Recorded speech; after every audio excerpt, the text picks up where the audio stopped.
चाय बेचने वाला पूरा भारत बेच रहा है, इसी काम में हासिल उसे महारत बेच रहा है। सच बोल रहा हूं कि नहीं बोल रहा हूं?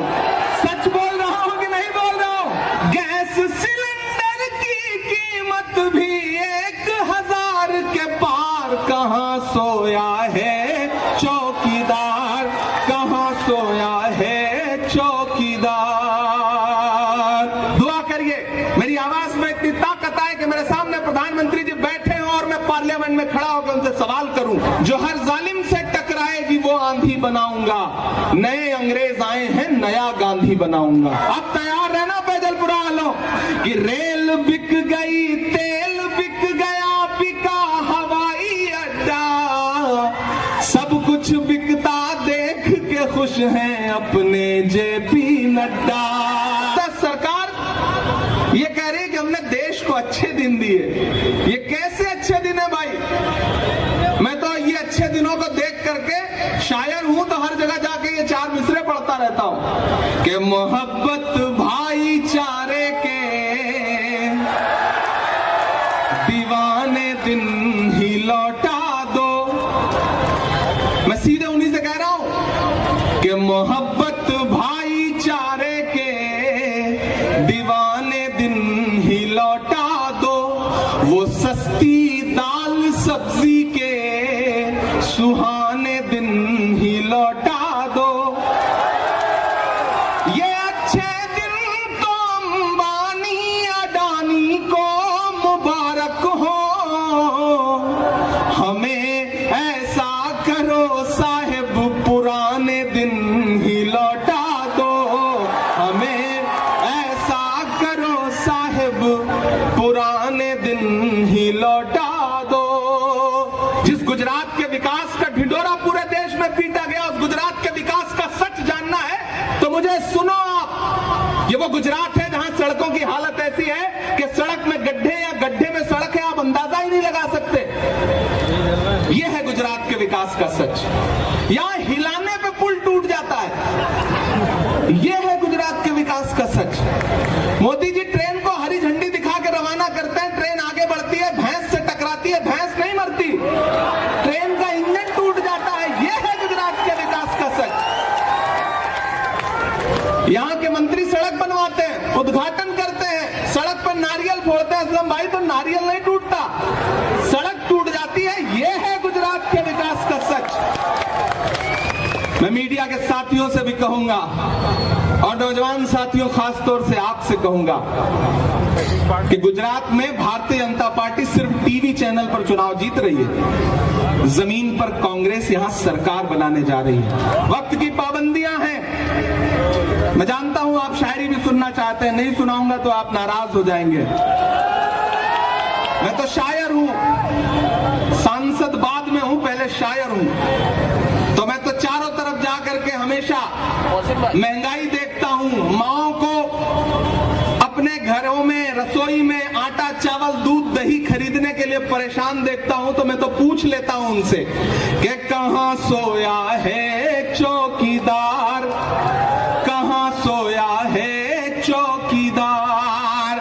गैस सिलेंडर की कीमत भी 1000 के पार, कहां सोया है चौकीदार, कहां सोया है चौकीदार।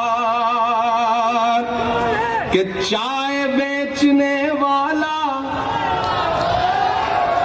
देखिए मैं शायर हूं तो मुझे छूट है, मैं कह सकता हूं, मुझे हक है। मैं तो सोच रहा हूं मैं किसी दिन संसद में भी खड़ा होकर ये नज्म उनको जरूर सुनाऊंगा कि चाय बेचने वाला पूरा भारत बेच रहा है। सच बोल रहा हूं कि नहीं बोल रहा हूं? सच बोल रहा हूं कि नहीं बोल रहा हूं? इधर जो लोग खड़े हैं आपका भी समर्थन चाहिए मुझे कि चाय बेचने वाला पूरा भारत बेच रहा है, इसी काम में हासिल उसे महारत बेच रहा है। रेल बिक गई, तेल बिक गया, बिका हवाई अड्डा। अब तैयार रहना पैदलपुरा वालों कि रेल बिक गई,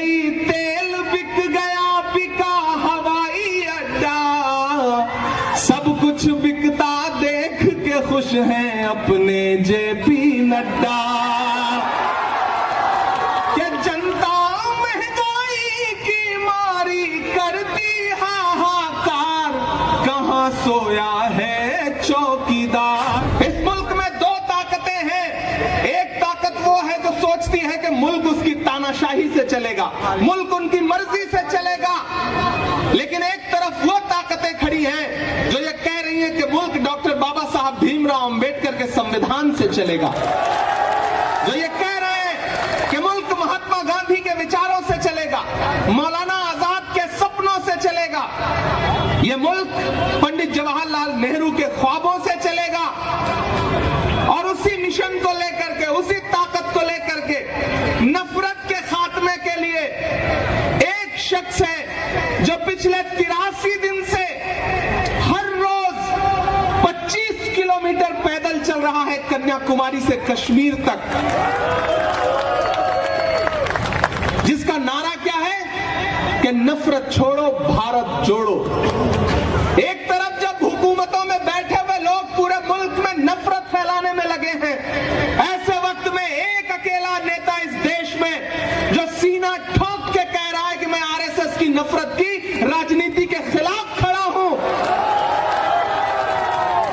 मैं देख के आया हूं उस यात्रा को, मैं शामिल रहा हूं उस यात्रा में, मैं चलता रहा हूं उस यात्रा में, मैं गांधी के गुजरात में खड़ा हूं, इसलिए भी ये बात कह रहा हूं कि मुझसे मीडिया के साथी कहते हैं इमरान साहब आप इस यात्रा के बारे में क्या सोचते हैं, तब मैं कहता हूं कि अगर मैं महात्मा गांधी के दौर में पैदा हुआ होता तो अंग्रेजों के खिलाफ उनके साथ भी पैदल चल रहा होता, लेकिन मैं अगर इस दौर के गांधी के साथ पैदा हुआ हूं, राहुल गांधी के साथ पैदा हुआ हूं, तो मैं उनके साथ भी अपने पैर के छालों की परवाह किए बगैर चल रहा हूं। जो हर जालिम से टकराएगी वो आंधी बनाऊंगा, जो हर जालिम से टकराएगी वो आंधी बनाऊंगा। नए अंग्रेज आए हैं, नया गांधी बनाऊंगा। नया गांधी, इस दौर का गांधी अपने पांव के छालों की परवाह किए बगैर 2000 किलोमीटर से ज्यादा चल चुका है, सिर्फ इसलिए कि मुल्क में भाईचारा आए, मोहब्बत आए, प्यार आए। मेरे भाई, 5 दिसंबर को आपको ईवीएम की कतारों में खड़े होना है, पोलिंग बूथ पर जाना है, तो जब जाइए तो बुनियादी मुद्दों को याद करके जाइए। याद करिएगा, बटन दबाने से पहले ये याद रहे कि आपके इसी सूबे में 135 से ज्यादा लोगों ने अपनी जान इसलिए गंवा दी क्योंकि भ्रष्टाचार की वजह से एक ऐसा पुल जिसका रखरखाव किया जाना था वो पुल ढह गया और 135 लाशें बिछ गईं। ये याद रखिएगा, लेकिन उससे ज्यादा ये बात याद रखिएगा कि जब 135 लाशें बिछी थी, मोरबी में कफन सिले जा रहे थे, तो हुकूमत का फर्ज यह था कि पूरा प्रशासनिक अमला, मुख्यमंत्री, प्रधानमंत्री जी खुद यहां थे, वो सारे के सारे मोरबी में मौजूद होने चाहिए थे। लेकिन अफसोस, देश का हाकिम दिन में 3 बार कपड़े बदल के उद्घाटन कर रहा था। याद रखिएगा इस बात को, याद रखिएगा इस बात को।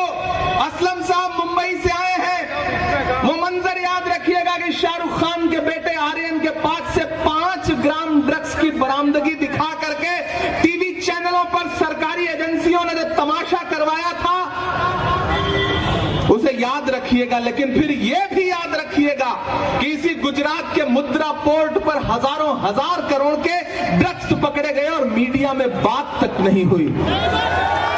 याद रखिएगा, याद रखिएगा नौजवान साथियों, आप खास तौर से याद रखिएगा कि यह गुजरात है जहां 40 लाख रजिस्टर्ड बेरोजगार हैं, और आप जब नौकरी पाने की तलाश में पर्चा भरते हैं तो पर्चा देने से पहले पेपर लीक हो जाता है, लगातार पेपर लीक हो रहे हैं। याद रखिएगा, याद रखिएगा बटन दबाने से पहले कि यह गुजरात है, यहां शराबबंदी है, लेकिन इसी गुजरात में एक दिन में जहरीली शराब पीने से 70 से ज्यादा लोग अपनी जान गंवा देते हैं। और जब मैं और कांग्रेस के बाकी सांसद पार्लियामेंट में खड़े होकर के उस दौरान सरकार से कहते हैं कि जवाब दो इन 70 मौतों का गुनहगार कौन है, तो सरकार कहती है कि हम इस पर बात नहीं करेंगे।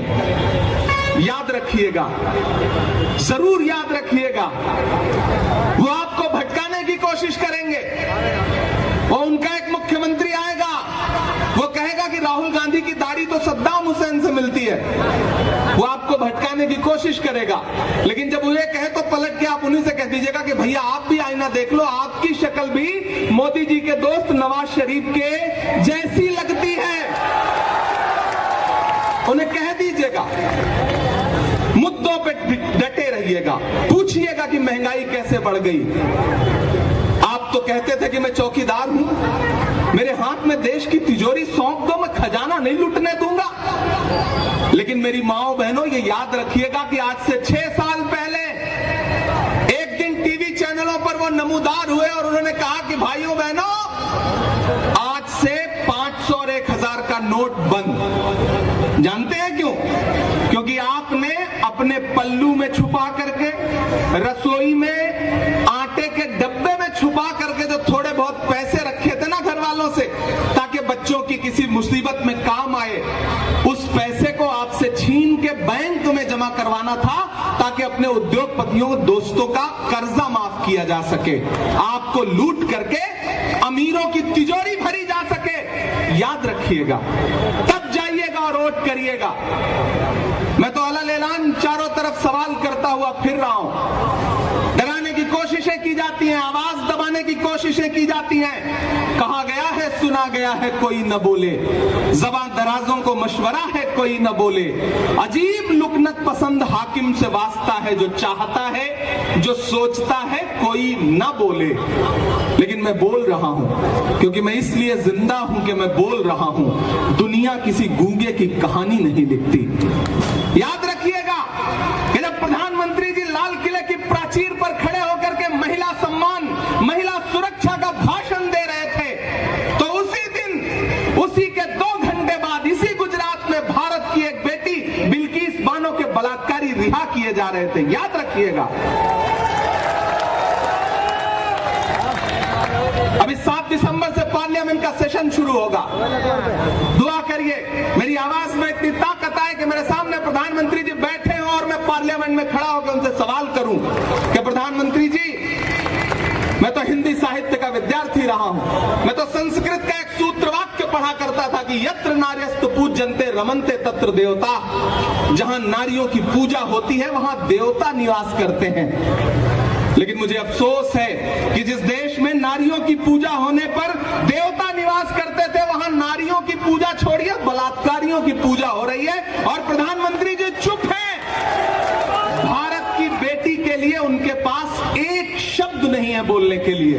याद रखिएगा, मैं राजू भाई के लिए आपके पास दामन फैलाने के लिए इसलिए आया हूं। बहुत थोड़ा सा मौका था। इससे पहले एक सभा में था, आदरणीय मल्लिकार्जुन खड़गे जी साहब थे बेरामपुरा में, वहां मौजूद था, वहां से किसी तरह भाग करके यहां पहुंचा, क्योंकि एक मुश्किल वक्त है।